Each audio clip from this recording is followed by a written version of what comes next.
Good morning and welcome to episode 30, or I guess class 30 of Understanding LDS History. I really didn't think that when we started this we would end up at 30 classes. So if you're watching online or you're here this morning, thank you for hanging in there with us, and I hope these continue to be a blessing as we continue every week just to walk through the history of the founding of the LDS Church together and try to do so in the best possible way that I can, in a manner that's respectful and loving while still being honest. And my goal every week, I want to be as gracious as I possibly can be. And if you're here or you're watching this and you are a member of the LDS Church, I want you to know that I love you, that we love you, and we are just pursuing truth together. And letting that take us where it leads. So thank you for tuning in, and I'll do my best to be gracious this morning, where we have finally made it to the 1840s. All the way, can you believe it? All the way, well, we'll start in 1839, but the next few weeks we'll get to the 1840s. So we are making progress. We left off last week in April of 1839. We talked about the Missouri Civil War that began in 1838, where Smith and the leaders of the church were taken prisoner and held for trial on charges of treason and a bunch of other charges. And the saints were asked to leave Missouri as part of their surrender. And so there had been a mass exodus from Missouri in the winter and spring of 1839. Then on April 16th, and you can go back last week if you missed and watched, where in April of 1839, Joseph Smith he escaped from prison / was permitted to escape from custody, and the officials had reached a point they didn't know kind of what to do with him, and so it was kind of half escape and half we're going to turn and look the other way. And April 16th, Smith escaped with the other leaders that were imprisoned with him. And they made their way to Commerce, Illinois, where the saints were now gathering, right across the river from Missouri, Mississippi River, in Illinois. And as the story goes, when Smith finally arrived, he stood on this bluff overlooking the Mississippi River in this beautiful, lush valley, swampland, waterwork, desolate, right? There's nobody there yet. But looking from that hill, looking over the Commerce area, he said, this is a beautiful sight, and it's going to be called from now on Nauvoo, which means in Hebrew, a beautiful plantation or a beautiful place. And so the saints began to settle in the Commerce area and building up the city of now what was going to be called Nauvoo. And the one thing Smith was, I think, in a lot of ways, he was a dreamer. And being a dreamer is not the same thing as being a prophet, but he was a dreamer.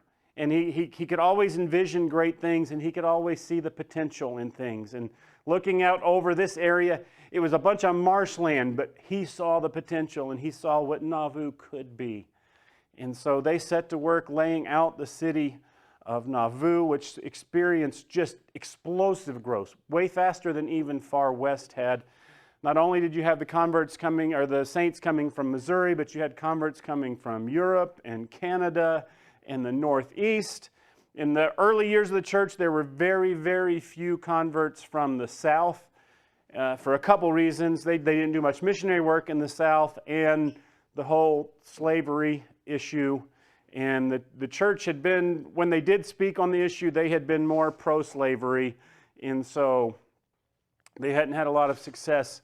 They had been not pro-slavery, anti-slavery. And so they hadn't had a lot of success in the South. But Nauvoo began to grow quickly. Here's one of the original city plot maps to Nauvoo. And one thing Smith did, he laid it out. And that you see, that's a very square layout. Brigham Young would use a similar layout when laying out cities in Utah, and he laid them all out with very wide streets. I don't know if you know this, Salt Lake has the widest streets of any metropolitan area in the United States. Because when Brigham Young laid out the city, he laid it out with extra wide streets. And Smith did the same thing in Nauvoo, began laying out the city, everything centered around where a new temple would be built. The city lays out around that temple that's on the hill, and that the red squares on the map is where the temple would be. But in just a short amount of time, there was 250 homes with probably that many more under construction. And that's in Nauvoo itself. That's not including a lot of them, settled on farmland and began farming in the surrounding areas outside of Nauvoo. Within a year, the timber had been felled. All of those swamps had been drained. They'd laid the cornerstone for the temple. And they sit on this bend in the Mississippi River, which wasn't ideal because of the current for it to be a port or to have a dock there. And they even came up with a plan, and I don't know the engineering of all of it, where they built something out into the water that made the current where it could be used as a port city. So just massive construction projects that went on very quickly, and Nauvoo began to grow very fast. And Smith had learned one lesson in Missouri, if he learned anything, at least in his mind, he had reached the point now where he realized persecution is going to be inevitable for us, and the only way to combat persecution is power. And in order to have the power, we got to have the numbers. And that had been their downfall even in Far West, where they faced just a superior force, right? That a militia that outnumbered them 3-1. So they weren't going to win. And so Smith realized, we got to up the numbers.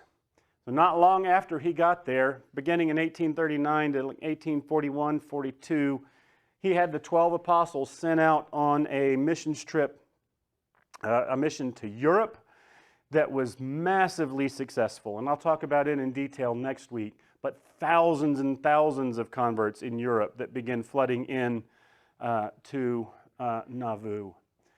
Among those sent was Brigham Young. And that first winter in Nauvoo, it was rough. Malaria or something similar had gone through. A lot of people had died. A lot of people were sick. Brigham Young had suffered with it. But not long after getting there, Smith sent Young off to Europe. And Brigham Young had really held things together while Smith was in prison, and had come up with a great plan. And we're starting to see flashes of greatness in Brigham Young and what he would become. But very organized and a very good planner. And he'd come up with a plan to get all of them from Missouri to Illinois. And he had held things together. And then not long after Smith gets back, Smith sends him off. And some might say that was because Smith needed to solidify his power now that he got back. And I don't think Brigham Young was ever gunning for his job. He was incredibly loyal, from everything I know, to Smith. But he was also very influential. And so even though, and he would do an amazing job when he got to Europe. But even though he was hesitant, he obeyed and he left. And so Smith quickly regained the reins of power, and he held on to them for dear life. Sidney Rigdon, you might remember, had beat him. He was released in February and had beat Smith to Illinois. But he would remain in the first presidency, but he would never have the influence with Smith or in the church again that he had prior to Illinois. So soon Smith was predicting Nauvoo would become the most powerful city in America west of the Appalachians. And for a while, it looked like he might just be right. Nauvoo grew that fast and had that kind of success. And so for a while, it looked like his predictions might not be wrong. He succeeded in petitioning the Illinois State Legislature for a city charter that he got approved, and there's a story behind how that happened that we'll talk about next week. But the Nauvoo City Charter granted unusual powers and privileges to the city officials. It also gave them the authority to create a standing army or a militia which wasn't unusual. Most cities and towns had a state militia unit, but Smith's militia unit would eventually become the Nauvoo Legion that we're going to talk about today. He gave them the right to enact strict laws that governed virtually every aspect of life. They had a curfew that was enforced. Non-residents had to register as visitors before walking the streets of Nauvoo. And Smith very much had a plan. This is going to be a Mormon city. And not that they were not welcoming to outsiders and guests, they were. And Smith hosted tons while they were in Nauvoo. But they did set it up very clearly that we're going to be able to tell who's us and who's them here in Nauvoo. So the saints were flourishing in Illinois. Things were going very well. But you might be wondering the same thing I wonder. What about Zion? Smith had prophesied, you remember, over and over again, Zion was going to be where? Independence, Missouri, right? This is where the temple is going to come back. This is where, or be built. This is where Jesus is going to return. And from 1831 all the way till 1840, you know, they got run out of Jackson County, but when they were in Clay County, then it was, but soon you're going back, right? And we're going to destroy the Gentiles and that, right? And then they got moved to Caldwell County, and then it was, no, but soon Zion's going to be redeemed. Zion's going to be redeemed. Now they've been run out of Missouri altogether, and they're doing great. The church is growing, but what about Zion? That's supposed to also be this great ingathering of the Lamanites, the Native Americans. That's why they first went there. It was on the border of Indian country. And that had never happened, and there hadn't been any mass conversion among Native Americans. So just to refresh our memory a little bit, I want you to see how clearly Smith had said this. Way back in July of 1831, in Doctrine and Covenants 57 today, Smith had said that you've assembled yourselves according to my commandments in this land, which is the land of Missouri, which is the land which I have appointed, and this is God speaking, I have appointed and consecrated for the gathering of the saints. This land in Missouri. This land is the land of promise and the place for the city of Zion. Behold, the place which is now called Independence is the center place, and the spot for the temple is lying westward. And the temple is going to be built here in Independence. In September of 1832, he gave this prophecy.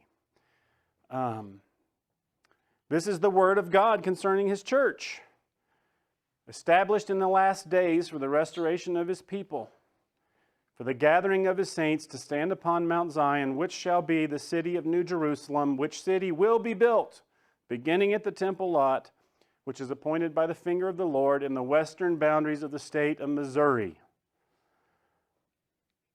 Verily, thus saith the word of the Lord, the city New Jerusalem will be built by the gathering of saints, beginning at this place, even the place of the temple, which temple shall be reared in this generation. And this generation will not pass away until my house has been built here.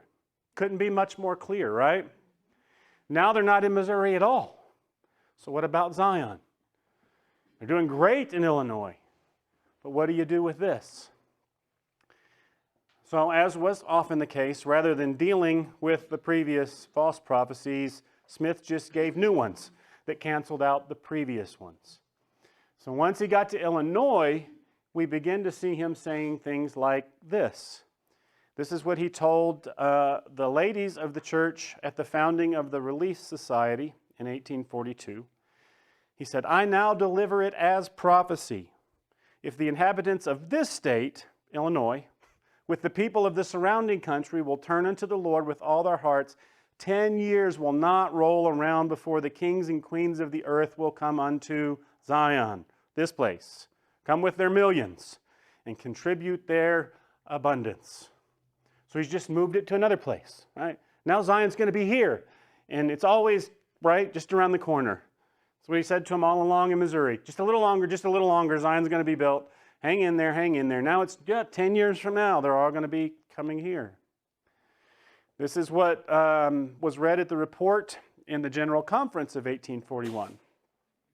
From the faith and enterprise of the saints generally, we feel greatly encouraged and cheerfully attend to important duties devolving upon us, knowing that we not only have the approval of heaven, but also that our efforts for the establishment of Zion and the spread of truth are cheerfully seconded by thousands of Israel. And again, talking about Zion in Illinois. General Conference in 1844, he said, "You know there's been great discussion in relation to Zion, where it is and where the gathering of the dispensation is, which I am now going to tell you." So a lot of people were wondering, right? What? We thought it was going to be in Missouri. Where is it, right? We're in Illinois now. What's going on? So now I'm going to tell you. The whole of America is Zion itself, from north to south. So I'm just going to make it where I can't be wrong. It's all of America. And it's described by the prophets who declare that it is Zion where the mountain of the Lord should be, and it should be in the center of the land. In other words, right here in Illinois where we are. And this is now going to be Zion. And he gave them an out for his previous revelations by revelation. And this revelation is recorded in Doctrine and Covenants 124:49. Where God says, "Verily, verily, I say unto you, that when I give a commandment to any of the sons of men to do a work unto my name, and those sons of men go with all of their might and all that they have to perform that work, and they cease not in their diligence, and then their enemies come upon them and hinder them from performing that work, behold, it behooveth me to require that work no more at the hands of the sons of men, but to accept their offerings." And so, in other words, I know I gave you that command and you tried really hard and it didn't work out, and so, that cancels it out. What counts is you made the effort.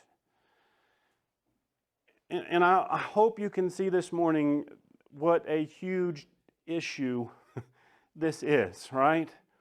Where you have a God who is wishy-washy and all over the place and can't quite figure out what's going on. And here's the amazing thing. The amazing thing is Smith did this, and for the most part, nobody cared. Nobody said a word. They just accepted it. Okay, New Revelation said Zion's here.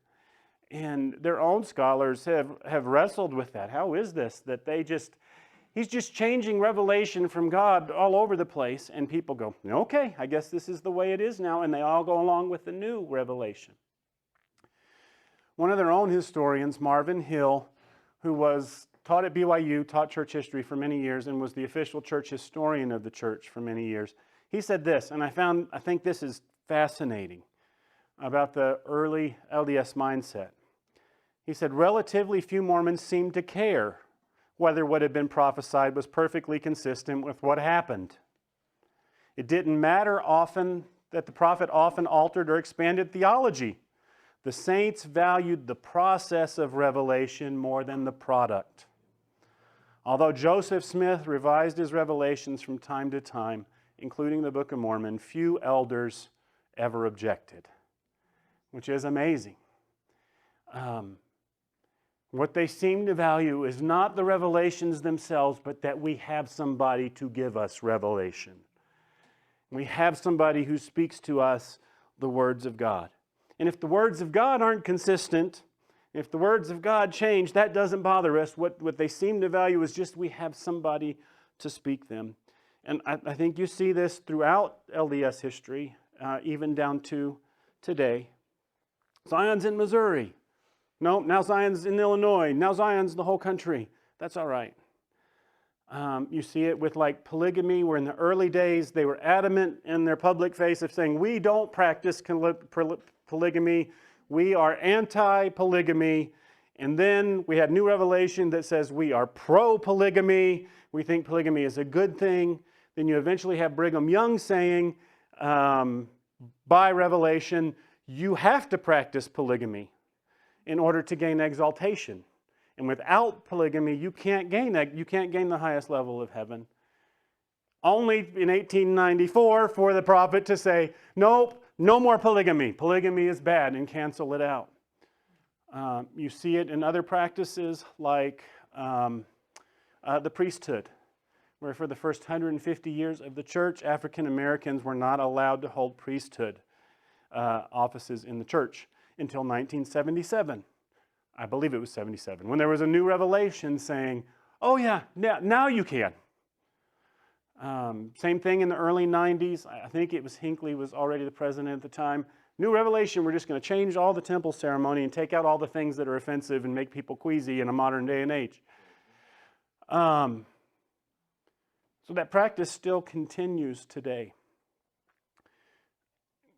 If you're watching this and you're from an LDS perspective, here's what I want you to wrestle with. Are you willing to put your eternal soul in the hands of a man who claims to be God's prophet? And if he was speaking for God, are you willing to trust a God who can't make up his own mind and a God who can't seem to keep up with what's going on? Or are you willing to accept and admit that what the evidence seems to indicate is Joseph Smith wasn't speaking for God in the first place? We've got to wrestle with these things as we walk through here, because there's not a third option. Either it's God who's wishy-washy and doesn't know the future and can't figure out what's going on, or Smith wasn't speaking for him. But in either case, I'm not willing to put my eternal faith and confidence in either one of those views. So, all that's to say, talk of building up Zion continued uninterrupted in Illinois. The gathering place has just moved to a new spot, but we're still gathering saints to Zion in the last days. Smith installed himself as a virtual dictator in Nauvoo. He held all of the important offices in the city and in the military. He controlled the political life in the community. And we'll talk more about this in a couple weeks, but they grew fast and were, by 1844, the second largest city in the state of Illinois, and they voted as a bloc. However Smith said to vote, the whole church voted that way. And they didn't have loyalty to the Whigs or the Democrats, either one, which is the two parties at the time. They were very vocal about saying, we'll go whichever way treats us better. Right? So they were powerful politically, and all of the politicians courted them because they were a huge bloc. And so they gained a lot of power and influence that way.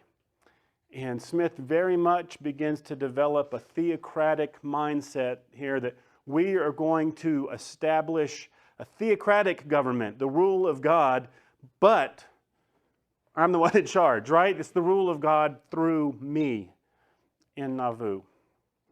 And the initial results were not bad. The city grew, like I said, they prospered. Smith enjoyed wealth for the first time, was very comfortable financially. He enjoyed greater power and authority than he ever had before. And for the first time almost ever, he begins to experience admiration of others outside of the church. Like initially, the press was very, very sympathetic to the Mormons after what happened to them in Missouri. And there was a lot of positive press in the newspapers going on about Joseph Smith from people outside of the church.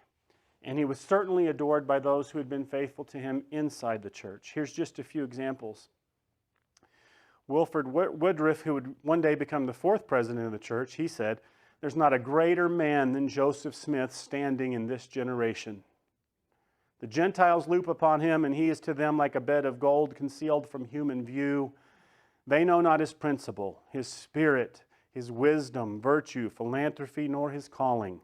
His mind, like Enoch, swells wide as eternity. Nothing short of God can comprehend his soul." Pretty high praise. Here's what Heber Kimball said, who was a member of the 12 and would serve for 20 years on first presidency with Brigham Young in Utah. He said, "You call us fools, but the day will be, gentlemen and ladies, whether you belong to this church or not, when you will prize Brother Joseph Smith as the prophet of the living God and look upon him as a God."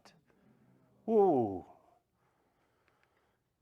Brigham Young was even stronger. Brigham's son, Brigham Young, said, "You will find his character stands as fair as that of any man's mentioned in the Bible." We can find no person who presents a better character to the world when the facts are known than Joseph Smith Jr., the prophet. Here he steals the words of 1 John 4:3 and very much changes them around to apply to Joseph Smith. This will probably sound very familiar. He said, "Whosoever confesses that Joseph Smith," not Jesus Christ, which is what 1 John 4:3 says, "whoever confesseth that Joseph Smith was sent of God, that spirit is of God. And every spirit that does not confess that God has sent Joseph Smith and revealed the everlasting gospel to and through him is of Antichrist." But he gets even stronger. Brigham Young said, "No man or woman in this dispensation will ever enter into the celestial kingdom of God without the consent of Joseph Smith." Wow. In other words, it's not Jesus who will be saying, "Welcome into the kingdom, beloved of my Father," or "Depart from me, I never knew you." It's not Jesus. It's Joseph Smith making that call. From the day that the priesthood was taken from the earth to the winding up scene of all things, every man and woman must have the certificate of Joseph Smith Jr. as a passport to their entrance into the mansion where God and Christ are. I with you and you with me. He says, me included. He holds the keys of that kingdom for the last dispensation. The keys to rule in the spirit world, and he rules there triumphantly. He's talking about Smith. He gained full power and glorious victory over the power of Satan while he was yet in the flesh and was a martyr to his religion in the name of Christ, which gives him a most perfect victory in the spirit world. He reigns there as supreme a being in his sphere, capacity, and calling as God does in heaven. Now listen, that's blasphemy, isn't it? That's blasphemy. To put a man in the place of God. And we see Joseph Smith in this time period starting to get that kind of adoration from his followers. Not only from his followers, he starts getting a lot of positive press. Here's one very interesting article by an editor of the New York Herald who wrote this article about the church. He said, "Here is a new prophet starting into existence in the green valleys and lovely little hills of the town of Manchester in Ontario County, New York, leaving New York as Moses left Egypt, wandering over the wild prairies of the West as the great Jewish lawgiver wandered over the wilderness of Zion, and ultimately establishing a holy city and a new religious empire on the Mississippi that numbers 10,000 persons in the city and 30,000 beyond its limits. With a splendid temple for public worship and a military organization of 1,500 pretty well-disciplined troops. This presents a germ of religious civilization, novel, affecting, inviting, wonderful, and extraordinary. All the priests and philosophers of the day may take a lesson from Joe Smith, who seems to have hit the nail exactly on the head by uniting faith and practice, fancy and fact, religion and philosophy, heaven and earth, so as to form the germ of a new religious civilization bound together in love and temperance, in industry and energy that may revolutionize the whole earth one of these days. Joe Smith is evidently no fool. He knows what he's about. Go ahead, old boy." And others were writing similar articles. And even in the ones that were kind of tongue-in-cheek, like, they were tongue-in-cheek praising him while they were making fun of him, he ignored the tongue-in-cheek part and only saw the adulation part. He would miss that they were making fun of him. Josiah Quincy was a very influential man from Massachusetts. He's the nephew of John Quincy Adams, the president. He was a congressman. He was the mayor of Boston. He was the president of Harvard. He was a sharp dude. And he visited Smith in Nauvoo and spent a couple days with him, kept notes in his journal, and 40 years later, he wrote his memoirs, and so included in those memoirs a chapter about his visit to Nauvoo. And so he didn't write these until many years later, but man, it's a fascinating account. You can find it, search Josiah Quincy Figures of the Past. You can find it all for free online. That chapter is a fascinating read. But he came away going, I don't know what to do with Joseph Smith. He praised him, but he also could see clearly enough to see that he was a charlatan. But he kind of ended up going, wow, I don't know what to do with this guy. But this is one of his conclusions. He said, it's by no means improbable that some future textbook for the use of generations yet unborn will contain a question something like this. What historical American of the 19th century has exerted the most powerful influence upon the destinies of his countrymen? And it's by no means impossible that the answer to that interrogatory may be thus written, Joseph Smith, the Mormon prophet. So he came away going, there may come a day at some point in the future when we say the greatest American of the 19th century was Joseph Smith. So the question is, if you're Joseph Smith, how does all of this constant adulation and admiration affect you? You know the old saying that power corrupts, but absolute power corrupts absolutely. It's a rare man that can handle that kind of praise. We see it happen with figures all the time in our day and age. How did Smith respond? Okay, I am not a psychologist. I don't pretend to be. I don't want to psychoanalyze Smith. But some have wrestled with, was Joseph Smith a narcissist? And there certainly seems to be some evidence that perhaps he was. According to the American Psychiatric Association, these are just some of the characteristics of a narcissist. A grandiose sense of self-importance. We've certainly seen that enough in Smith. Fantasies of unlimited success. And he had that in droves, right? Everywhere he's been, it's going to be a great success. It's going to be a great success. Everything's going to succeed. A belief that he or she is special. And you see that in Smith, even from the very beginning in 1830 as a 25-year-old, right? I'm something different. I'm something unique. I'm a prophet. And they demonstrate arrogant or haughty behaviors. We'll see if this sounds like they might match the description I just gave. Here's what Joseph Smith wrote about himself in his history when he wrote the history of the church in 1843 and 44. I combat the errors of the ages. I solve mathematical problems of universities with truth, diamond truth, and God is my right-hand man. God made Aaron to be a mouthpiece for the children of Israel, and he will make me be God to you in his stead. I have more to boast of than any man ever had. I boast that no one ever did such a work as I. Is that a little bit of maybe overinflated sense of self-importance there? Here's what he said. This is a month. This is a month before his death, when things were kind of starting to come down around him in 1844. This was at a sermon he delivered a month before he died. He said, "Come on, ye prosecutors, ye false swearers, all hell boil over, ye burning mountains, roll down your lava, for I will come out on the top at last. I have more to boast of than any man that ever had. I am the only man that has ever been able to keep a whole church together since the days of Adam. Neither Paul, nor John, nor Peter, nor Jesus ever did." Which, by the way, that's not even a true statement. Right? And that narcissist, they don't see the failure. Everything I do succeeds. Right? He's lost plenty of people. If you remember just a couple of years ago when you had to flee Kirtland, and you lost almost all the 12 apostles left, and all of the 12 witnesses to the Book of Mormon are gone at this point, right? All of your 3 witnesses are gone, but I'm the only one who's ever been able to hold it together. I boast that no man ever did such a work as I. The followers of Jesus ran away from him, but the Latter-day Saints never ran away from me yet. Which again is not entirely true. There have been plenty who had left and not stayed. So, he thought very highly of himself. He also took great pride in his physical prowess and did all of his adult life. Smith was a large man, and he was over 6 feet in his bare feet, which is big for a guy in that day. He was stout.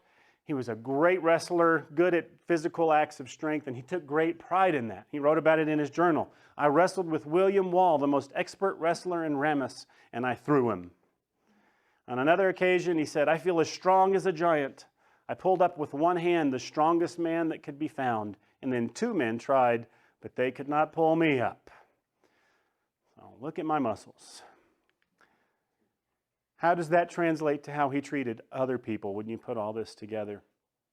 Mormon historian Michael Quinn, who spent his life studying the history of the church, he said Joseph Smith was a church president who physically assaulted both Mormons and non-Mormons for insulting him. Right? And that's another mark of a narcissist. They don't take criticism well, or anybody disagreeing with them. Again, he wrote in his journal, he said, Josiah Butterfield came to my house and insulted me so outrageously that I kicked him out of the house, across the yard, and into the street. Bagby called me a liar and picked up a stone to throw at me, which so enraged me that I followed him a few steps and struck him 2 or 3 times. Esquire Daniel H. Wells stepped between us and succeeded in separating us, and I seized him by the throat to choke him off. Benjamin Johnson, who was his private secretary during the Nauvoo years, knew Smith well.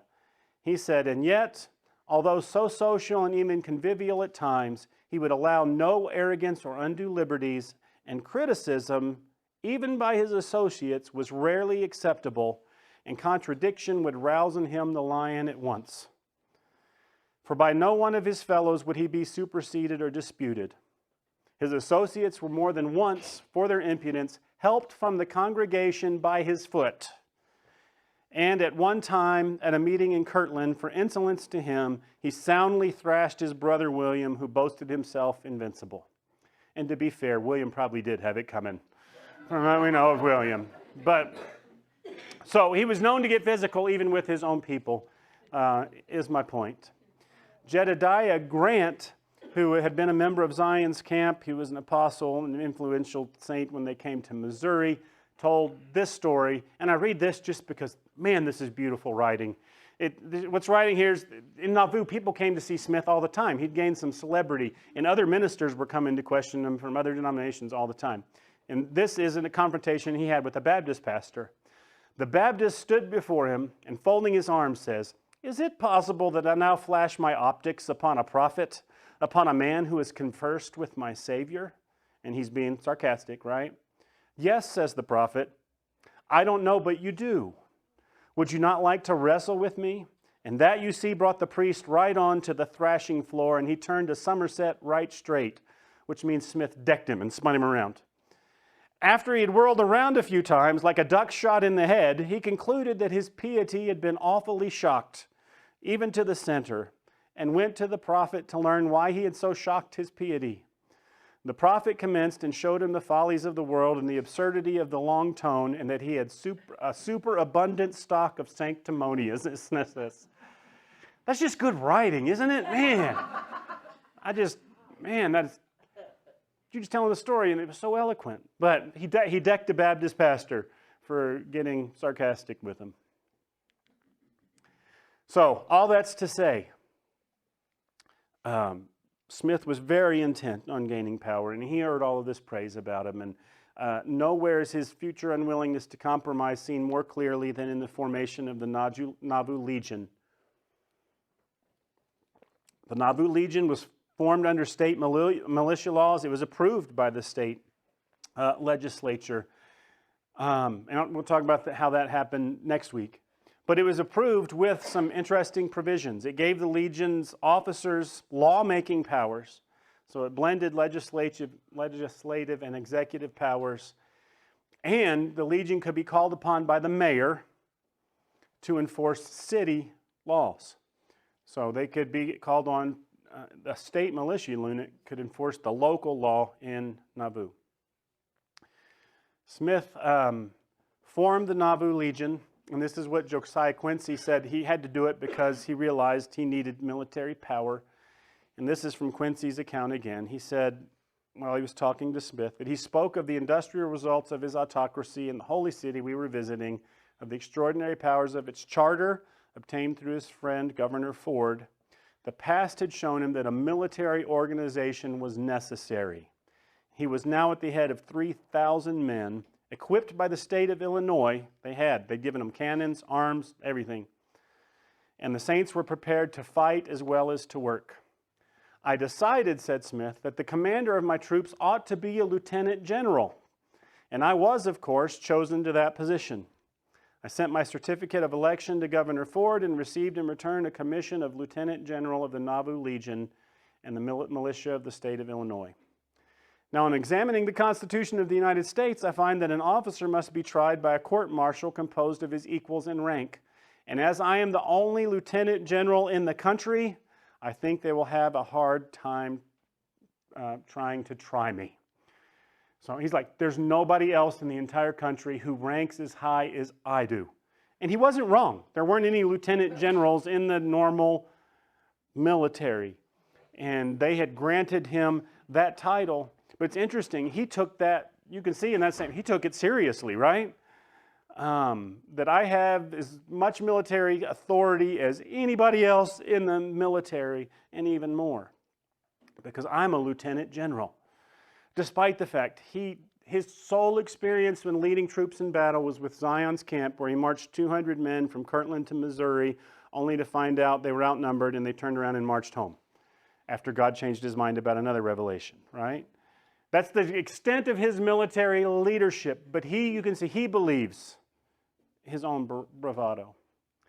And if you'll permit me, a couple other, this is not related to what we're currently talking about, but Quincy's account was so fascinating that I had to sneak a couple little more snippets in.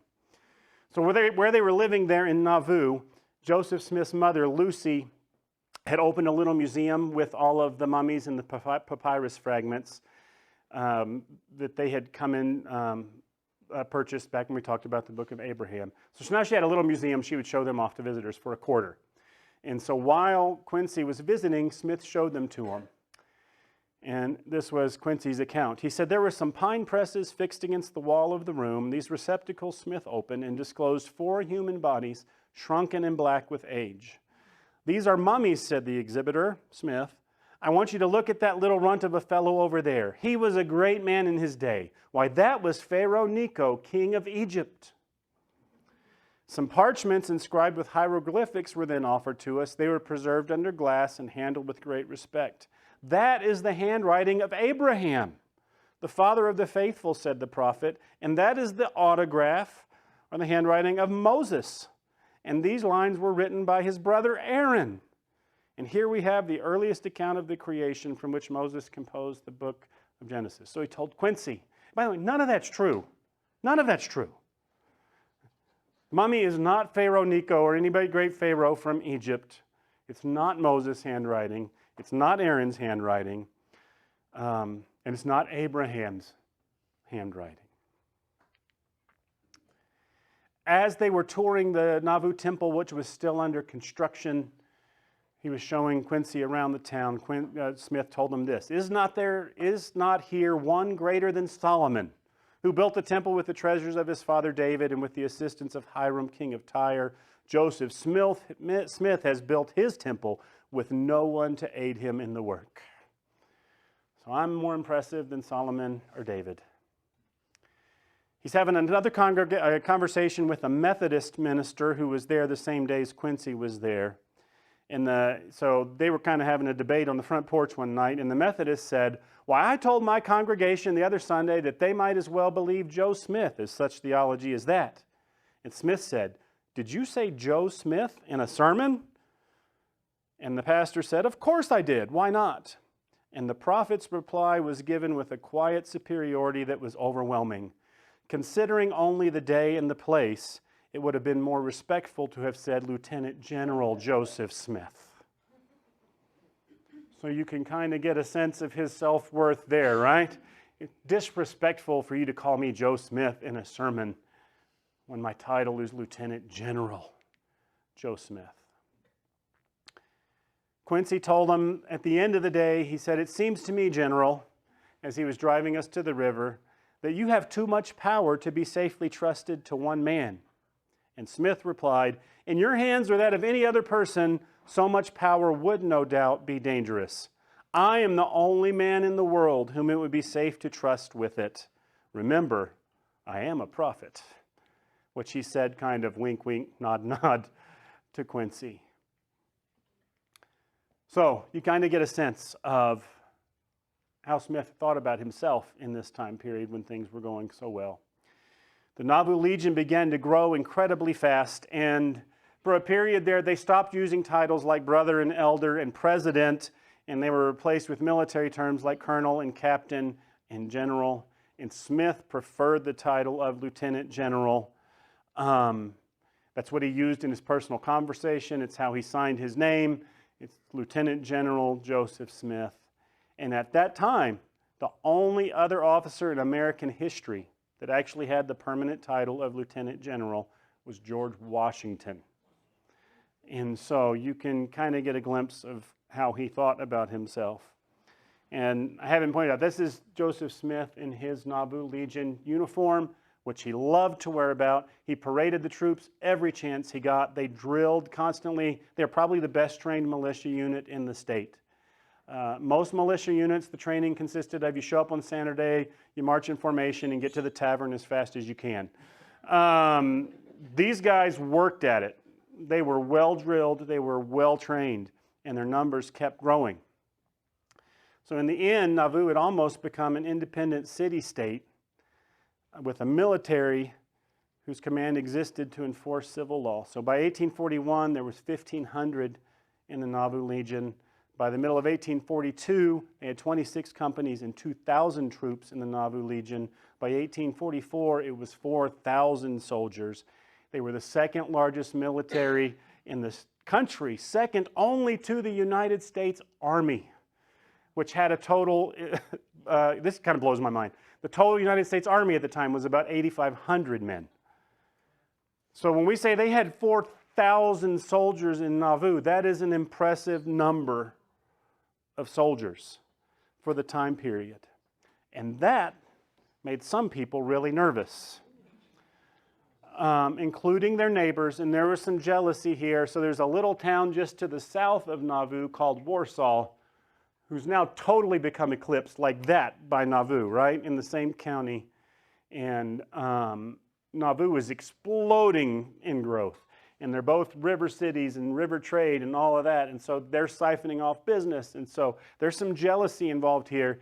But they're also a little nervous when they see this army being built. The Warsaw Signal said in July of 1841, "How military these people are becoming. Everything they say or do seems to breathe the spirit of military tactics. Their prophet appears on all great occasions in his splendid regimental dress, signs his name Lieutenant General, and more titles are to be found in the Nauvoo Legion than any one book on military tactics can produce. And now comes a public journal, the name of which is composed of two military words. Truly, fighting must be a part of the creed of these saints."